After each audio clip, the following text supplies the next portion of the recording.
In 1811, Napoleon controls Europe, from the Mediterranean to the Niemen River. He's counting on Russian support to fight the British. But Alexander doesn't approve of Napoleon's expansionist strategy, and irrespective of their treaties, allows the British access to his ports. For Napoleon, Russia's behavior makes it an enemy of France. Caulaincourt, his closest advisor, tries to convince him not to embark on another devastating campaign, but Napoleon will hear nothing of it. In June 1812, the Grande Armée crosses the Niemen River and enters Russian territory in a declaration of war. Napoleon's aim is a lightning campaign. Alexander chooses to avoid conflict and allows the Grande Armée to invade his land. General Kutuzov is named as supreme commander of the Russian army. The French continue their march on Moscow in the intense heat, but the Russians strip the land bare as part of a scorched earth policy. Ill health and desertions decimate the Grande Armée. Despite his victory at the Battle of Borodino, also called the Battle of La Moskova, Napoleon cannot annihilate his enemy. The Grande Armée arrives in a deserted Moscow. The city's governor, Count Rostopchin, has decided to burn it down to leave nothing to the French. Get down!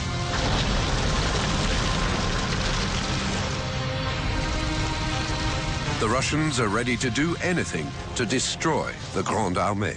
The artillery is in place, the cavalry too. Lariboisiere tells me the stables are burning and the fire may spread to the arsenal. 400 crates of gunpowder?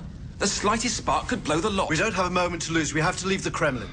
I'm the first sovereign for more than 2 centuries to have conquered this fortress. There is no question. This isn't about retreating. It's about keeping you safe.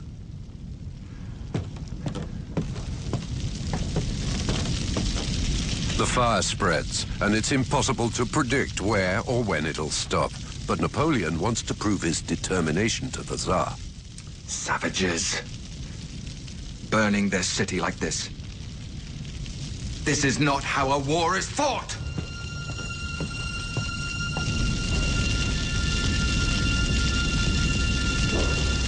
The results of the fire in Moscow were impressive. More than 60% of the wooden constructions in the city burned down. For 6 days, the flames are fanned by the wind and destroy the university library, palace, and theaters. They reduce countless wooden constructions to ashes: houses, warehouses, shops, and churches. The governor of Moscow, Count Rostopchin, writes to his wife, "By the time you receive this letter, Moscow will be reduced to ashes. Forgive me." Rostopchin undoubtedly was responsible for the fire of Moscow, and he actually ordered a number of his junior officials to set fire in various places in the city. It is based on the idea that you will deprive the enemy of accommodation, comfort, and you will also persuade him that this is a war to the death. The fires in Moscow were a catastrophe for Alexander I. Later on, he would say that it was a fundamental element. He said, "The fires in Moscow lit up my soul." It was a real trauma for him. In abandoning Moscow, Alexander loses the support of the Russian people and starts to doubt his generals. Devastated, he confides in his favorite sister, the Grand Duchess Ekaterina Pavlovna. Alexander.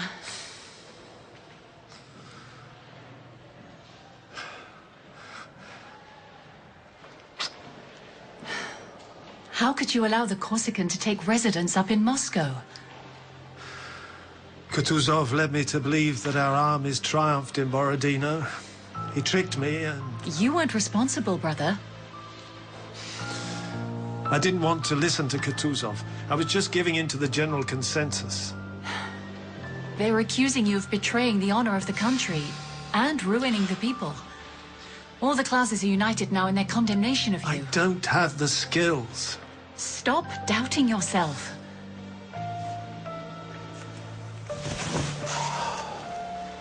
I am badly advised, badly served, and facing an adversary who has the whole of Europe at his disposal. Do you intend to abandon your empire to this scoundrel? That monster who wanted to marry me, to whom you almost promised my hand?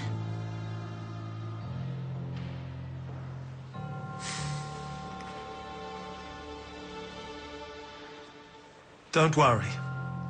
I will refuse any negotiation with him while there is a single French soldier present on Imperial soil. And if my dynasty ever ceases to reign, I will grow a beard. I will go and eat potatoes in deepest Siberia, because I love potatoes.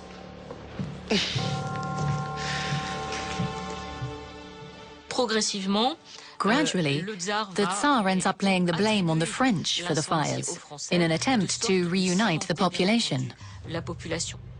Mosковskiej guberni. Wrag roda ci ojczyskowa. Nakazanie gospodne za nasze grzechy. Dьявольское воплощение. Француз, злодей, занял Москву и поверг ее в кровь и огонь. The fires in Moscow were a new catalyst in terms of the resistance of the Russian people, because these invaders had taken over the historic capital of Mother Russia and set it on fire. So long as Napoleon didn't succeed in doing that, Alexander would fight. And there was no reason for him to make peace just because Napoleon had got to Moscow. And he knew that the longer Napoleon stayed in Moscow, the more difficult the French position would become. Torrential rain eventually quenches the fires. In the heart of this wasted city, Napoleon is cradling illusions that the Tsar will beg for mercy and ask for peace, and that it will only be a matter of days. There's no question of weakening. The arsonists are arrested in their hundreds and escorted to the scaffold. Convicts, middle-class bourgeoisie, Russian policemen, most of them plead innocence, but the order is given to kill with bayonets those who attempt to run away.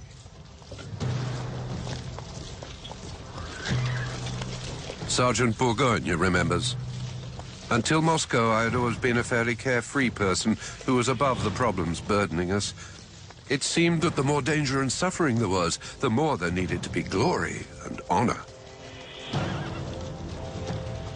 The majority of accounts and stories from soldiers who arrived in Moscow describe scenes of pillage.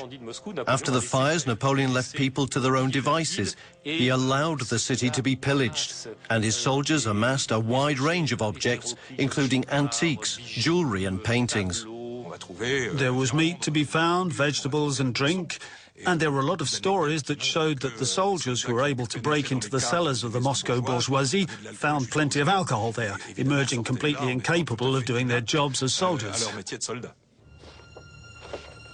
Day 8 in Moscow, and no news of Alexander. Napoleon finds a way to contact him. Sir, Captain Yakovlev. Ah, Captain. I hear your family is one of the most respectable in the city. And that you tried to run away, but you didn't have time. You are well informed. In exchange for a laissez-passer for you, your mistress, and your child, would you please deliver this letter to your sovereign? I cannot guarantee that he will agree to read it. Do your best.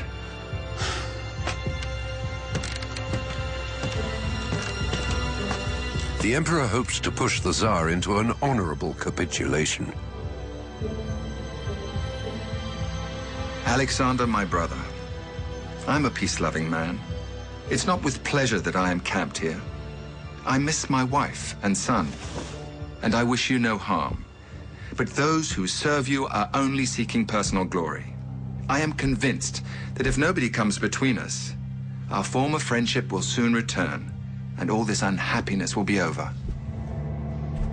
He thinks I'm being influenced by my entourage. It is I and I alone who refuses to grant him peace. You didn't know that I gave an order to not embark under any circumstances on any negotiations with Bonaparte? Your Majesty, I am but the messenger. Take him to the Peter and Paul fortress, where he can await a verdict for treason.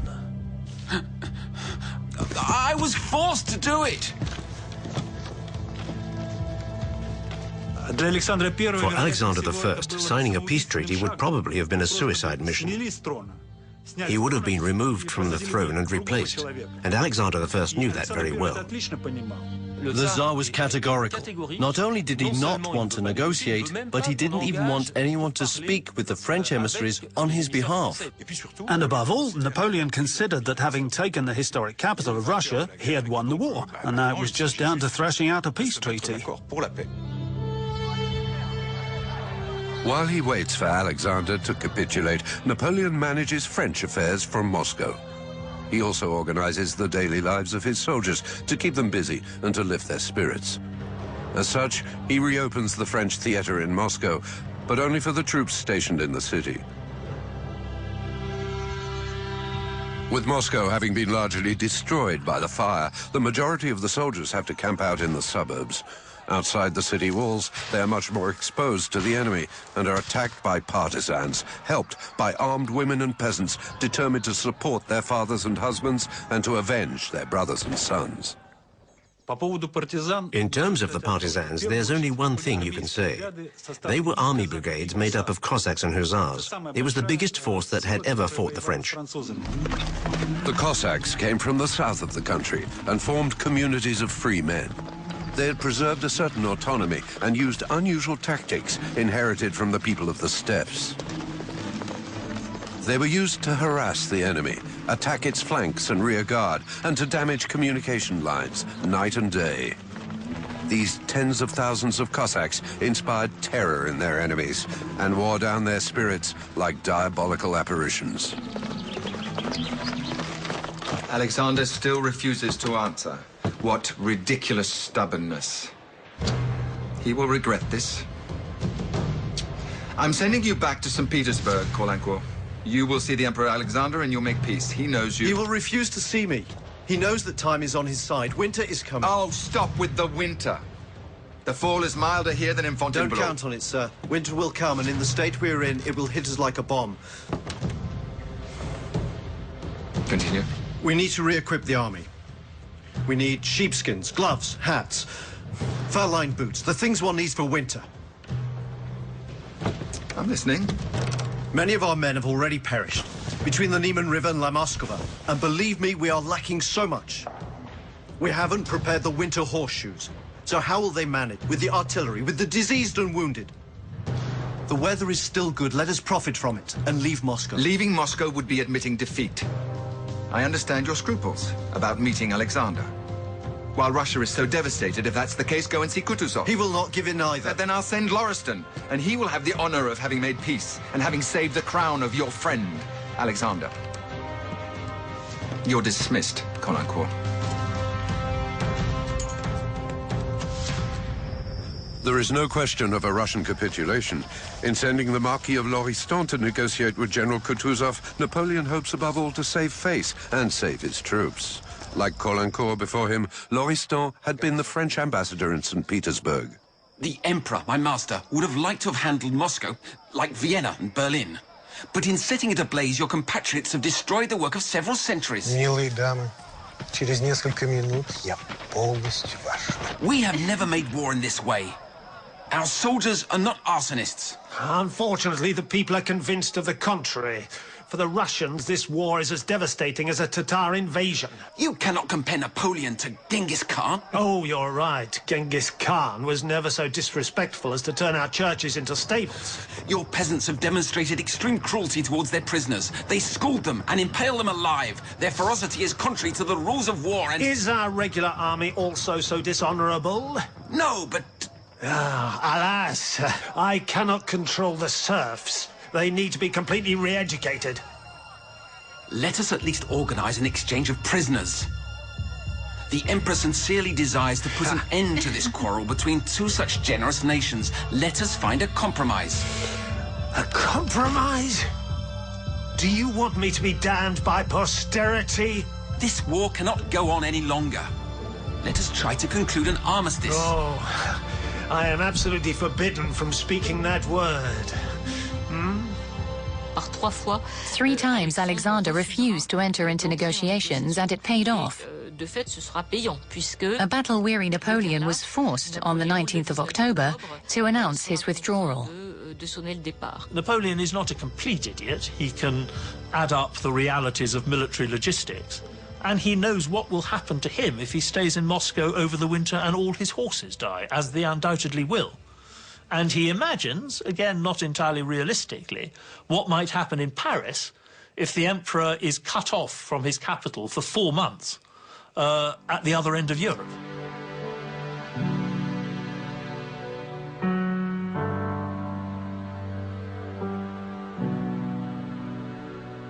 In his last letter from the Kremlin, the emperor announces his retreat.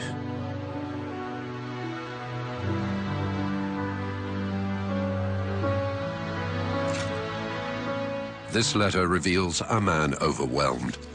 He had arrived in Moscow at the top of his power, but he is leaving in a weakened state. It is the start of an unstoppable decline. Nobody had ever seen him express himself with such emotion, even when he talked of his love for the Empress or his son.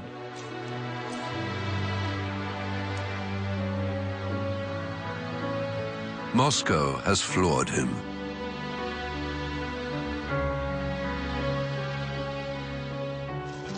The Grande Armée prepares to leave the city. Among us, there was a young and attractive person who, it was said, belonged to one of Moscow's first families. In a moment of madness, she had become involved with one of our superior officers. And in another bigger moment of madness, she followed him in the retreat. The fatal convoy. A ragtag caravan of all kinds of vehicles, stuffed with the most unlikely bounty. Whole bookcases of beautiful volumes, old masters rolled up for easier transportation. Despite the premonition of misery they bear, each is carrying their share of the spoils, along with several pounds of sugar, rice, biscuits, and liquor to head off the future deprivation. Behind the fighters come the non-combatants of the Grande Armée, ambulance drivers, engineers, blacksmiths, bakers, farriers, cooks, women and children, all of whom have also profited from their stay in Moscow. The presence of the non-combatants mingling with the rear guard will soon prove to be a terrible handicap.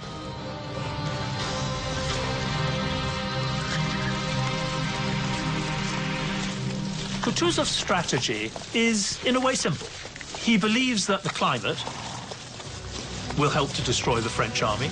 He knows that his Cossacks, backed by regular light cavalry, will force the French army to stay on the roads, make it impossible for the French to forage, and therefore doom most of them to starvation. And that was no doubt Kutuzov's masterstroke, obliging him to retrace his steps. And indeed, a few days after leaving Moscow, the soldiers were crossing the battlefields of Borodino that nobody had had the time to clean up. The remains of the Battle of Borodino. We wondered what had been the point of this victory, writes Sergeant Bourgogne, this battle already celebrated by the number of victims whose lives it took.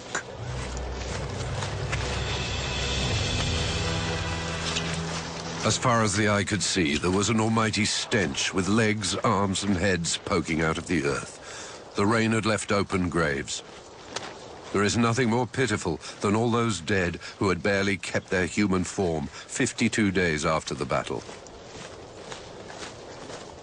Grande Armée Dr. Heinrich von Roos remembers, everywhere we camped or on the road, when the wounded needed to get down from their transport or to redo their bandages, they were abandoned by cruel cooks, arrogant women with their newly found riches, or merciless brothers in arms. I saw some of them moaning and begging for help on the road.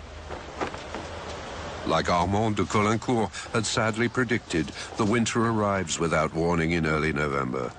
Temperatures fall below -20 degrees Celsius. The horses have not been shod for ice, and as a result, every movement makes them slip, and they become exhausted. The loads in the wagons need to be lightened, forcing the Grande Armée to offload their booty. Moscow is already little more than a distant memory. I think the Grande Armée was not prepared for the winter because Napoleon never expected to fight a winter campaign. Studies have shown that a combination of three factors, exhaustion, stress, and cold, wreak havoc on a soldier's metabolism. So much so that if they receive the equivalent of 500 calories a day, their body can only absorb a fraction. The harassment tactics of the Russians, combined with the weather and rationing of supplies, therefore accelerates the onset of malnutrition, amplifies the famine, and multiplies the number of those dying of hunger. From the start, he expected to defeat the Russian army within 2 months. That was the whole logic of his strategy. But he gets drawn into a longer campaign. On the ground, the men are freezing. They're so hungry that they slit open the bellies of abandoned horses, collect their blood, and cook it for food. The Russians profit from this terrible situation to attack their prey. The Grande Armée falls apart, while in Paris the balance of power is shifting. On the night of the 23rd of October in Paris, General Mallet and a few of his men go to the prefecture, seize the Minister of Police, Savary, and take him to La Force prison.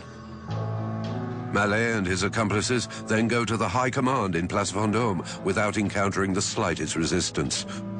Mallet has spread a rumor that the Emperor has been killed at the gates of Moscow. He wants to set up a provisional government and put an end to the war. The Emperor's popularity in Paris is waning. When Napoleon hears of this attempt at a coup d'etat, he only has one thing in mind. I must return to Paris now. I cannot allow emotions to spiral out of control, even if this business only lasted a few hours. There are always wise men to continue the work of fools. You cannot return to France before your army. They were ready to sound the death knell at Saint-Roch to announce my demise. And nobody even thought to designate Marie-Louise as regent. And I have a son, a successor. But they have forgotten him, Caulaincourt. They have forgotten the King of Rome. While Napoleon thinks about returning home, the massacre continues on the ground. In mid-November, only 42,000 men remain of the 104,000 who left Moscow. The others have perished from hunger, exhaustion, and disease, or have deserted, some of the stragglers falling into the hands of Cossack detachments, and others dying in combat. Smolensk is no longer very far away. Napoleon hoped to pass more to the south, on the richer lands that hadn't been touched, where they might find food. But he was prevented from doing this by the Russian army, which forced him to return the way he had come, via Smolensk. They all hope to find food and fodder for the horses in Smolensk, thanks to the levies imposed on the local population. The survivors believe that the end of their hardships is close.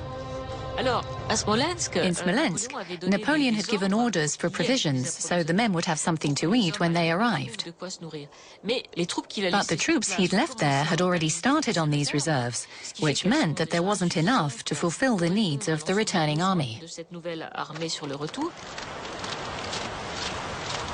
It's a huge disappointment. Starving and weakened, the Grande Armée has to leave Smolensk. It's but a shadow of what it once was, and the Cossacks profit from this vulnerability to attack its flanks. This constant harassment forces Napoleon to keep his surviving troops on a route that has been stripped bare. As for Kutuzov, he has 80,000 men in pursuit and is getting dangerously close to Napoleon's position. He's supported in the north by General Wittgenstein, who has 40,000 troops and is preparing to bear down on the middle of the French army, while General Chichagov completes the Russian encircling of the French with 27,000 troops and 100 cannon upstream of the Berezina River. The noose is tightening, especially as Chichagov has taken a key position. He's controlling the only crossing point of the Berezina River, the bridge at Borisov. The Grande Armée is exhausted and its numbers are reducing a little more each day. The wind is like a razor blade, cutting to the marrow. The ice seals their eyelids and their fingers stick to the metal of their guns. It makes their legs as fragile as alabaster. The joints in their feet and hands break at the slightest pressure, yet they feel no pain. To remove the clothes of the fallen, one cannot wait until their bodies are frozen stiff. More than one finds himself stripped before breathing his last.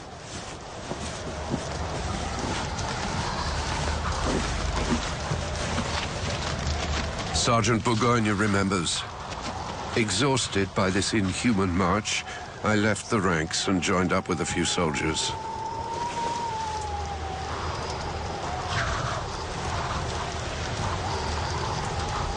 I had one potato left to eat. In a fit of selfishness for which I never forgave myself, I didn't share it with my friends who were dying of hunger. But it was frozen solid. My teeth slid across it, unable to take a bite.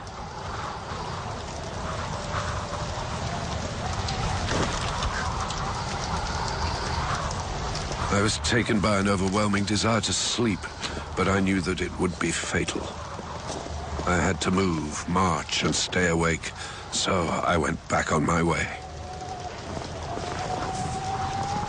Bourgogne is disorientated by the blizzard and the darkness. The snow covers his footprints. He marches like this until dawn, looking for his regiment. He can no longer feel his limbs, nor the rats gnawing at him.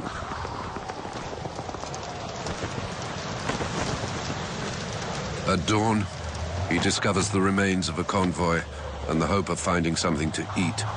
Something to keep him alive for a few more hours on this miserable earth.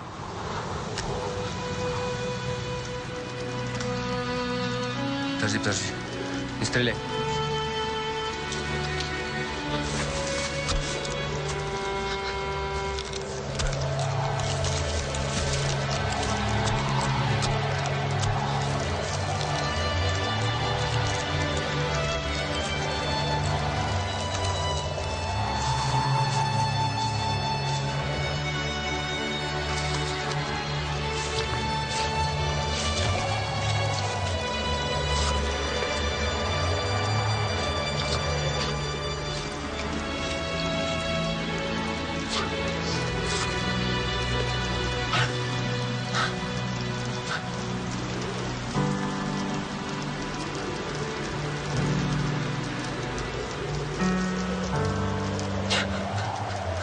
Sergeant Bourgogne remembers. One has to have felt the rage of hunger to understand. We would have eaten the devil had he been cooked. Может быть, в плен возьму? Его хоть так кормят. Hatred mingles with compassion. But the Russian soldiers are also deprived.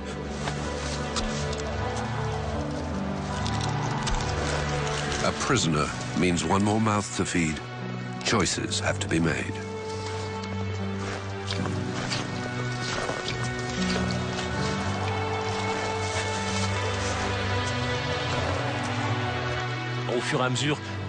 As the troops progressed, they left behind the stragglers and the sick, who were immediately taken prisoner. The prisoners' fates varied depending on their circumstances. Those who were lucky enough, if you can put it like that, to be handed over to the regular army were escorted east to stop them returning to fight. Others met an even worse fate. They had everything taken from them and were turned over to village communities, who often put them to death. Alexander is shocked by these revelations and does everything he can to forbid such practices, promising a reward for soldiers and peasants who hand prisoners over to a civil authority to have them locked up. But the abuse of prisoners isn't just limited to the Russians. In Smolensk, 600 Russian prisoners considered unable to march are executed by the French. Alexander's getting impatient. He knows the end game is coming. The Berezina is his one chance, and he gives his men the order to capture Napoleon. The Battle of the Berezina is a battle that made a real impact on Napoleon's campaign. The name refers to a river, which was an obstacle for Napoleon's army. And Kutuzov thought that the Berezina would be the obstacle that would enable him to surround Napoleon and seize his army. The army that came from Moscow approached the Berezina River and hoped to cross it at a place called Borisov, where there was a bridge. Under orders from Napoleon, Marshal Oudinot boldly swoops upon the town of Borisov, capturing it without difficulty. But the Russians have burned the bridge, destroying the Grande Armée's only route over the Berezina and out of Kutuzov's pincer movement. They need another route, urgently. One of Marshal Oudinot's units, lost on the other bank, comes across a peasant soaked up to his armpits.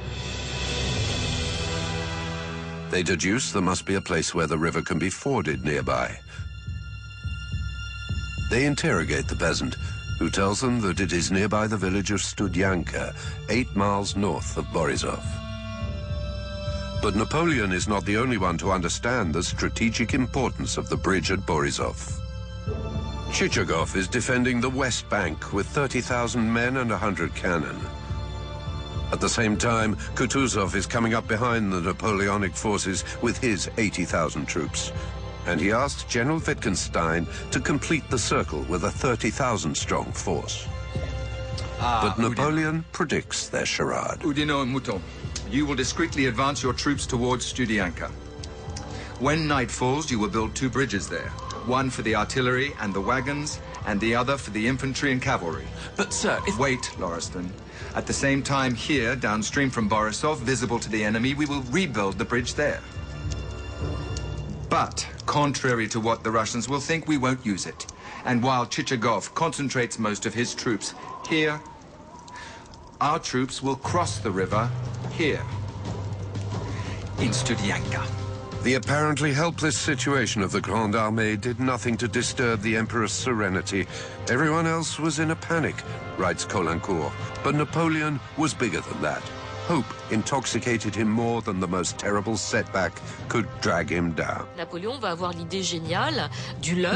had the great idea of using a decoy, which in fact worked very well, because he ordered Borisov to be retaken by the French and ordered a lot of ostentatious construction in Borisov to make the Russians think he was going to cross there. But at night, secretly, in the dark, he ordered the transfer of his men to begin, in the wake of Eblé's bridge builders, who were in charge of the construction of the 2 famous bridges at Studyanka.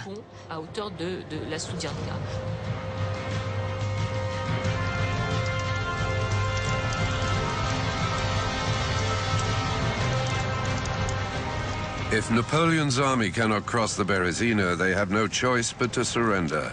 France's fate hangs in the balance. Napoleon goes to the riverbank several times to observe the fires in the Russian camp. Their number and density reassure him that his plan is working. The Russians think that the main crossing point will be in Borisov, but Studyanka is only a couple of hours' march away for a trained army. The risk of being caught and attacked remains very real.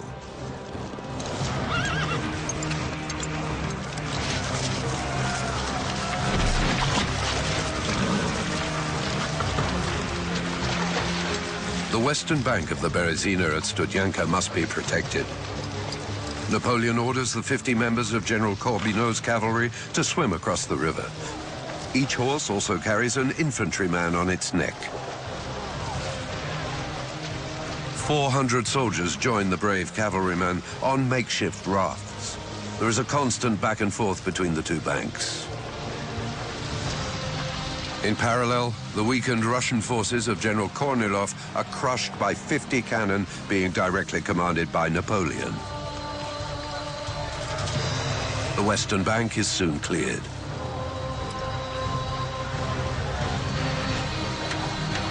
Two hours later, they start to install the uprights. General Eblé leads the way, throwing himself into the icy water.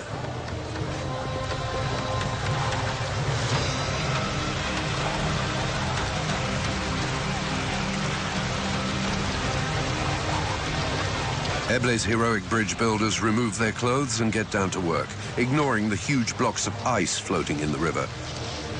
These blocks are as sharp as blades, making their task particularly dangerous. The bridge builders are up to their shoulders in the water, installing the uprights. Many lives are lost, abandoned to the current. They are soon replaced by other brave men. By the end of the morning, the infantry bridge is complete. By 1 p.m., Oudinot's troops are crossing the newly constructed bridge. In a hurry to reinforce the western bank, they hasten across the wobbly construction. By 4 p.m., the second bridge is completed beside the first. By the evening, almost 10,000 soldiers have crossed the bridge and reached the west bank of the river. Night falls, and they must take advantage of the darkness. Wagons and cannon are brought across the river.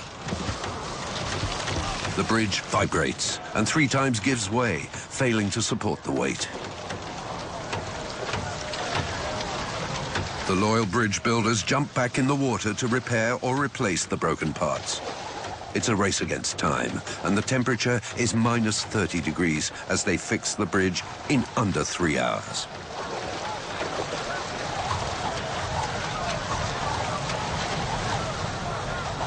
Napoleon and his general staff crossed to the west bank later on, continuing to encourage the never-ending flow across the bridge. This morning, Napoleon's orders were clear. Only ordered army troops are to cross. The rest, hawkers, stragglers, and non-combatants, are roughly pushed back.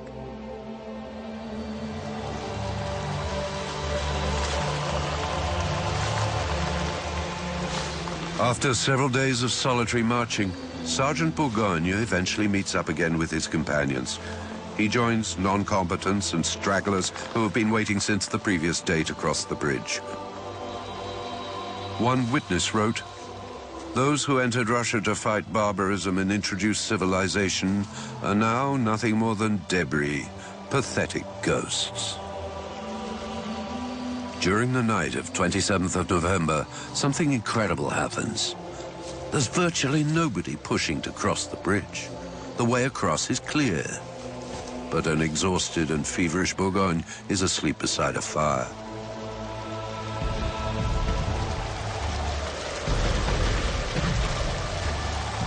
At dawn, he is woken by cannon fire. He then understands that to be in with a chance of survival, he absolutely must cross the bridge. Better die from a cannonball than from cold or hunger. At 7 a.m., completely alone, he gets up, takes his gun, and without saying a word to anyone, goes towards the bridge. His limbs are frozen, his bones as fragile as glass, making walking extremely difficult. Sergeant Bourgogne remembers. "I saw women demonstrating admirable courage, tolerating pain.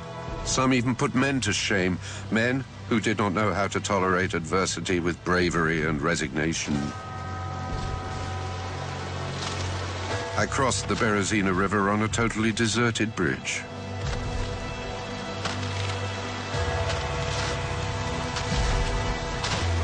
When I reached the other side, I saw on my right a large shack made from planks. It was there that the Emperor had slept, and where he still was."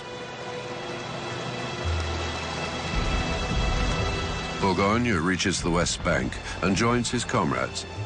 But little does he know that 4 hours later, the nightmare would begin all over again. On the same side of the river, General Chichagov and 27,000 men are swooping down on Oudinot's troops. The fight is a terrible one. Oudinot must remain in control of the western bank at all costs, it being a vital crossing point.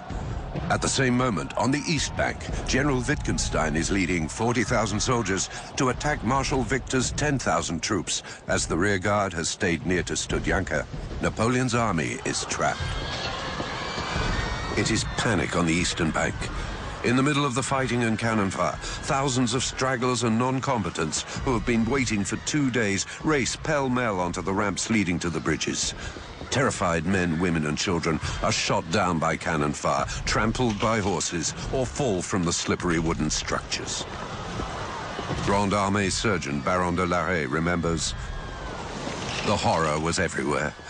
The strongest killed the weakest, who were crushed beneath the feet of the crowd. The air was filled with terrible screams. A few managed to swim across, but others drowned, and more still were trapped by the floating blocks of ice." The ferocious fighting continues until 11 p.m. to the sound of cannon and gunfire in a terrible snowstorm. At the end of one exhausting day, heavy with loss, the Russian armies are pushed back and Napoleon controls both sides of the Berezina. At the Battle of Berezina, Napoleon took a decision as head of the army. It was the only option open to him. He wanted to save his army and continue his military campaign. The stragglers did not want to cross the bridges at night, and the Russians were coming, so he gave the order to burn the bridges. During the night, General Eblé urges the survivors on the east bank to cross the last bridge that can still be crossed. Eblé was a remarkable man. By that, I mean he was devoted to his cause, extremely devoted to the emperor, but at the same time, he was a deeply humane person. And when Napoleon gave him the order to burn the bridges, he knew very well what that meant. It meant that thousands of people would be left to the violence of the Cossacks. The fatal command: burn the bridges. Seeing the Cossacks approaching, General Eblé accepts that he must do it, but he is sick at heart.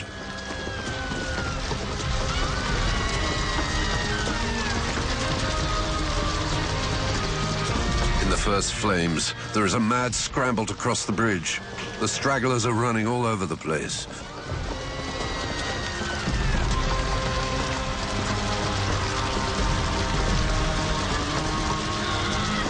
A disordered and confused crowd of people stumbles around. 12,000 stragglers and non-combatants and around 3,000 fighters are desperately fighting to survive.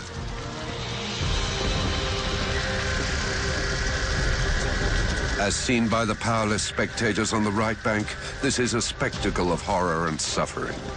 It's a free-for-all, these unfortunate souls caught between two evils, cornered by the Cossacks who are not giving an inch and trapped by the flaming bridges.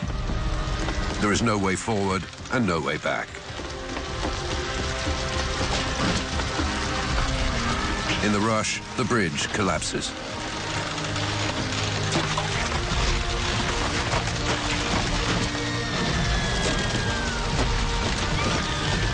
Men, women, and children are consumed by flames or drowned in the icy water. The death toll is catastrophic. Kutuzov missed his chance at the Berezina. 7,000 of Napoleon's soldiers and 2,000 of his officers, his imperial guard, his marshals, and his high command managed to escape 3 Russian armies of many more men. Napoleon had lost no battles, but he had lost his entire campaign. More than 600,000 were gone either dead or taken prisoner in Russia. That was the result of this campaign. In fact, for the Russians, the Battle of Berezina was a failure because they wanted to capture Napoleon. The Battle of the Berezina is both a disaster for the French army and a victory, indeed in many ways its proudest moment. Of course, thousands of French soldiers die at the Berezina. But what really matters is that the core of the French army escapes. And by the core of the French army, I mean its generals, its staff officers, its vital professional cadre. Napoleon was able to put together a very formidable new army in 1813. So it was a French victory of a sort. On the 5th of December, day 48 of the retreat, Napoleon, who can no longer bear not knowing what is happening in the capital, takes the decision to return to Paris. He orders Caulaincourt to accompany him. In 10 days and 10 nights, they reach Germany. After crossing the Duchy of Warsaw, they stop over in Germany. Incognito, they hope. As soon as I'm back in Paris, I'll reassure my people and explain to them the reasons for our battles. Caulaincourt.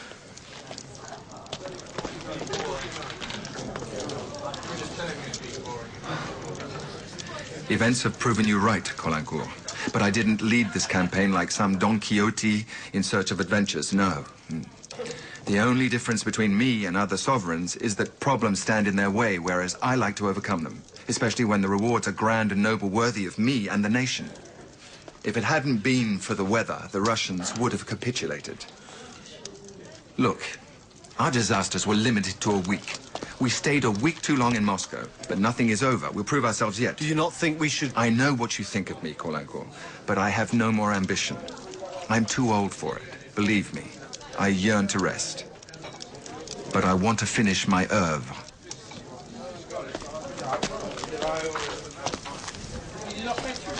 Übrigens, Ja. Wir sind jetzt schon 2 Stunden hier. Wo bleiben denn die Pferde? Pferde sind gleich gesattelt, mein Herr. Ich kann doch kaum glauben, dass diese Post über kein Pferd verfügt. Und dass meilenweit kein zu finden ist. Die Zeiten sind hart, mein Herr. Das ist Napoleons Schuld. Gerade heute Morgen haben uns Plünderer schon wieder 2 Reitpferde gestohlen. Convinced the innkeeper is deliberately holding them up, Caulaincourt fears an ambush. Ich weiß, dass du Pferde hast. Wofür steckst du sie? Ich sagte, ich habe Wenn keine. sie in Ich hab 5 doch Minuten nicht gesattelt sind, dann schlitz ich dich auf.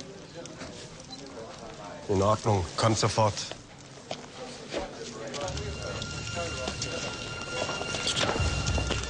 Three days later, Napoleon enters the Tuileries. Meanwhile, the Grande Armée continues to beat a retreat through the snowy, marshy and icy forests, still pursued and harassed by the Cossacks and Kutuzov's troops. The French population had no doubts about Napoleon after 1812. In fact, it didn't doubt Napoleon right until the end, until 1814. This was in part down to Napoleon being relatively popular. He was extremely popular even, but in particular, the people really trusted him. He was, after all, a man who had spent the last 12 years winning every battle he fought, so people thought that in Russia he'd slipped up because of the winter, despite it not only being down to the winter, and that the emperor would fix everything. The Russia campaign marked the start of the decline of the First Empire. 2 years later, the English would win the Battle of Waterloo, and France would be reduced to its pre-1790 frontiers.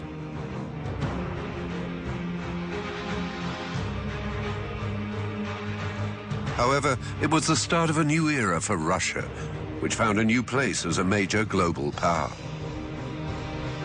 A year later, and this patriotic war had helped Russia forge a national identity that was celebrated by writers and musicians alike. Being used to success cost us dear in Russia. We had never learned to beat a retreat. During this long debacle, the Emperor was as unsure and undecided on the first day as he was on the last. Fate had so often smiled upon him that he was never able to believe it might betray him. If you count the survivors from the Battle of the Berezina and the troops stationed in Lithuania, fewer than 30,000 crossed back over the Niemen River. 30,000 out of 500,000 6 months earlier. More than 200,000 soldiers from the Grande Armée died in combat, from the cold, from hunger, or from sickness. More than 150,000 were taken prisoner. On the Russian side, the losses were set at 300,000 dead, half of whom were killed in combat. Sergeant Bourgogne remembers. The Battle of the Berezina was not the end of our struggle. I was taken prisoner a short time later. The Russians decided to send us east, towards Siberia. My unlucky companions thought it better to be held captive and fed potatoes than to die free men from cold or hunger on the march.